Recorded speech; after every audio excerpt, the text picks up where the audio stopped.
Throughout Attack on Titan, many characters mirror one another in many ways. Whether it be Hange and Magath, Zeke and Saver, or Falco and Mikasa, there are plenty of little nods, mentions, and narratives which can lead you down the paths and through the foxholes of war. So in today's video, we are going to tackle the two characters that were made for each other, literally. Gabby Goat and Eren Yeager. So, to understand how Gabby mirrors Eren, we have to examine the reflection itself, Eren McRumblin. And I think it's best that we start from Eren's, well, start, because the similarities between Eren and Gabby are so deep, we have to go back to the very beginning. Raised inside the walls of Paradise Island, he learned of the Titans and the life outside the walls from a book Armin had. This book would be detrimental, as from here, he knew that the Titans had taken his freedom and the natural rights along with his people. How is it that they are trapped inside these walls, backed into their tiny corner with these horrific monsters getting to roam and live free? And then, years later, when the Colossal and Armored both caused the death of his mother and his people, he decided from there to take revenge on them, vowing to eliminate them once and for all. From there, he joins the Survey Corps and eventually becomes the Attack Titan, and the rest is, as they say, history. From the very beginning, Eren's entire character has been about one thing. He has never changed: freedom and the extermination of Titans. This is Eren in a microcosm, so what about Gabby's Marvel origin story? Well, obviously, it's very similar. Gabby was born inside one of the many internment zones in Marley, Liberio. She's a young and brash girl, much like Eren was, and is spurred on from a young age to be the perfect soldier. This is because she is a warrior candidate that is likely to inherit the Armored Titan.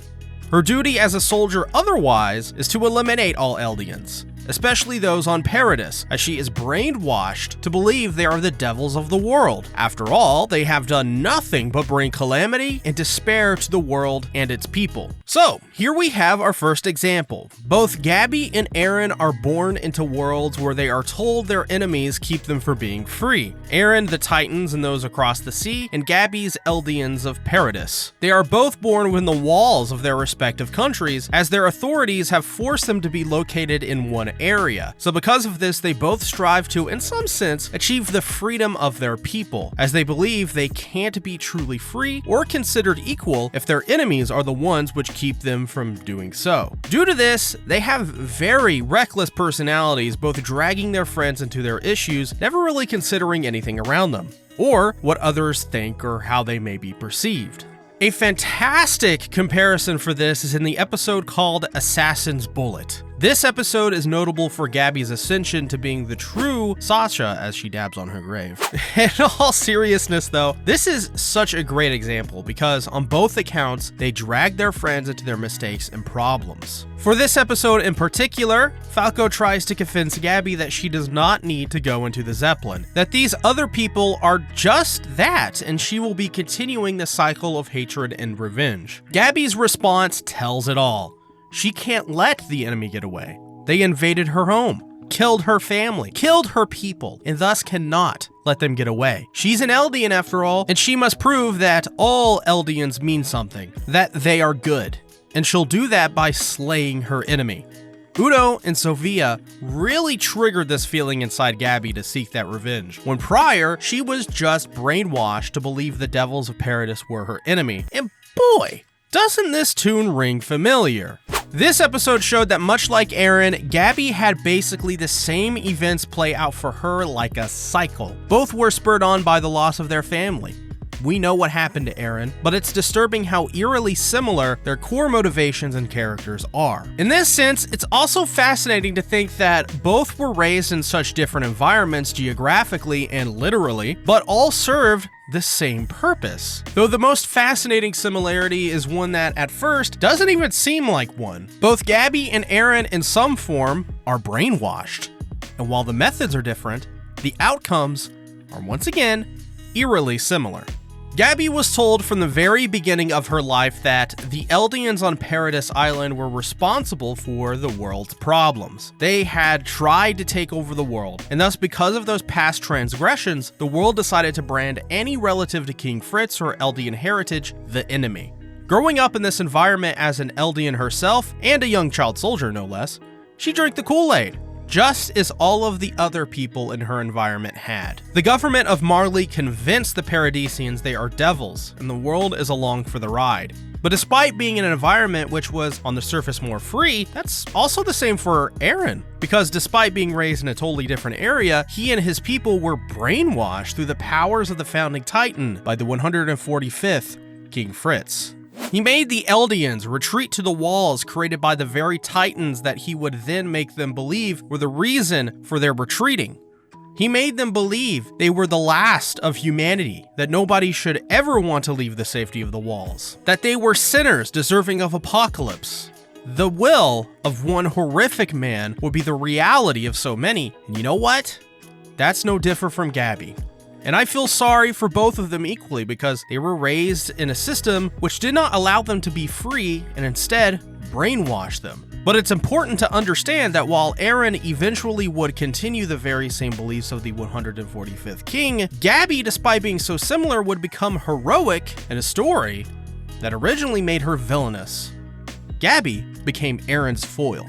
This was done by rather subtly having Gabby go through the very same path Eren took, only to have the world around her show her what her actions meant. Clearly, showing that she was no hero, and it starts with the people Gabby keeps around her. Gabby, of course, would be the murderer of Sasha, and while Marley's military and government would praise the murder of an Eldian on any given day, the real-life ramifications of doing so would be what started the downfall of Gabby. When witnessing firsthand what the people of Paradise Island were like on the Browse family ranch, Gabby comes to a shocking realization. These are good people. And while she remains stubborn at first, nearly impaling Kaya on a pitchfork in the worst Lancer cosplay of all time, after hearing Kaya's story of being saved from a living hell by her hero, Sasha Browse, the winds of change would kick up. This was just the very first example of the road to Gabby's redemption as a person, and the next ones wouldn't be that fun.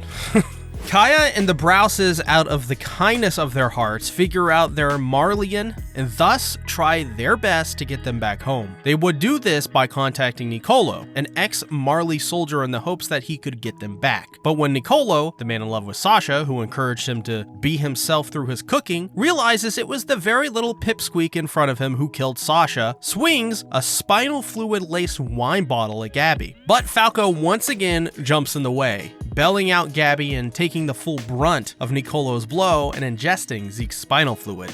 Yet again, it has repeated, and it only leads to Kaya eventually trying to stab Gabby for what she did to Sasha. Now she's lost everything. She's lost her family as they're all in Liberia, while she's stuck on Paradise because she wanted to play hero and kill the Eldians. Even if it meant throwing away her life for a government who cared nothing for her, she put Falco's life in danger through her own actions alone by dragging him along with her on the Zeppelin to ultimately be turned into a Titan, and with Kaya, she murdered Sasha, which has earned her the disdain of the people who cared for her the most. But this is something that is important to her character because this was really the start of her evolution. We hit apex shortly after it's revealed Marley's military has already infiltrated the island and confronts Eren. Sitting in a cell all alone, Gabby mutters to herself why. They're just Eldians, which is when Eren enters the cell and begins a truly spectacular moment. Seemingly, Peak arrives shortly after, betraying Gabby and Marley, and Gabby is rightfully confused. Together, they were supposed to show that they can be good Eldians by killing those on Paradise. So, Gabby once again brandishes the rifle and points it at Peak this time. She calls her a traitor. Peak then asks her, are they Eldians or Marleyan? To which Gabby still believes she's an honorary Marleyan. Then Peak gives her a harsh reality check. As humanity advances its technology, Titans will eventually become obsolete, and when that happens, Marley will have no good reason to keep Eldians around, and thus will kill them all. The day of freedom for the Eldians will never come, unless they take it. But what she said wasn't a lie, as Peak, after revealing she tricked Eren, tells Gabby she does want Eldians to be free, but she wants to fight with those who fight with her. She would never sell out her comrades. This showed Gabby the government she was fighting for was wrong, that she must step out from her brainwashed mental state and take the freedom herself. not hoping to sit back and prove they deserve it from a group of people who will never accept them anyways. But she still at this point hasn't completed her face turn, as she has one more thing left to prove. She has to apologize to the boy who stuck with her the most, Falco Grease. In a moment that can only be described as hopeful and refreshing, Gabby tells Falco she's sorry, not only for how awful she's been as a friend, but for how she dragged him into the Zeppelin, for how she was so stubborn and kept a hold of the hatred which fueled her to do awful atrocities like murdering Lobov and Sasha. She realizes that all along it was her government which brainwashed her, that told her it was the devils of Paradis that were her enemy. But it was through Peak. It was through the people who mattered to her the most, like Falco, for her to realize that she was so painfully wrong. She regrets all of it, and to make up for it, will stay with Falco and protect him, because it's what he did for her as she rips off Falco's armband in a show of defiance to his label as being contaminated. Gabby Braun finally lets go of her hatred, breaking the cycle and signifying that she's become Eren's foil. On the flip side, Eren thought the best way, the only way, to save his friends was to activate the rumbling, falling into the very same cycle of hatred which had defined Gabby and King Fritz. Instead of letting go of the vengeful hatred for his mother's death that night with Reiner, as he begged for forgiveness, even his own death would suffice as he said, he chose the destruction of Reiner's country and the entire world. Billions of innocent lives, all to be stomped out because he felt there was no other choice.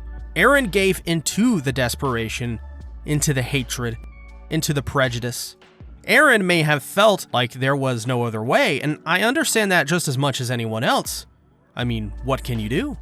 But the reality is that Eren fell down while Gabby rose up to overcome hatred. Gabby never became the thing she hated. Eren did. And that is how Gabby and Eren mirror each other.